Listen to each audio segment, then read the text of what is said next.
شہد کا ایک قطرہ زمین پر گر گیا۔ ایک چھوٹی سی چیونٹی آئی اور اس نے اس شہد کے قطرے سے تھوڑا سا چکھا۔ اسے بڑا مزہ آیا۔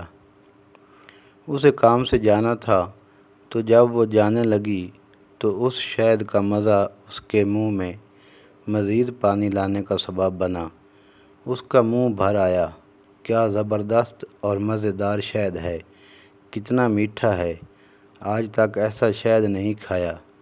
وہ لوٹی اور شہد میں تھوڑا سا اور چکھ لیا۔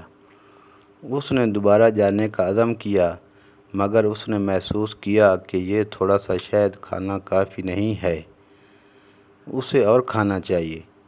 وہ رکی، اس مرتبہ کھانے کی بجائے شہد پر گر پڑی تاکہ وہ کم سے کم وقت میں زیادہ سے زیادہ لذت حاصل کر لے۔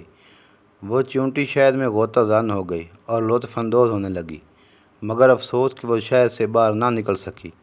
شہد کی چکنائی کی وجہ سے اس کے پیر زمین میں چپک گئے اور اس میں انہیں ہلانے کی طاقت نہ رہی۔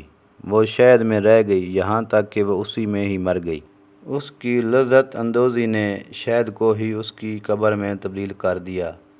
ایک دانا کا قول ہے، دنیا شہد کے ایک بہت بڑے قطرے کے علاوہ کچھ بھی نہیں ہے۔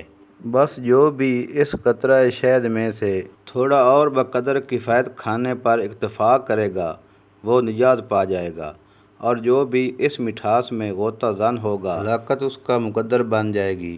اللہ ہم سب کو سمجھنے کی توفیق عطا فرمائے، آمین۔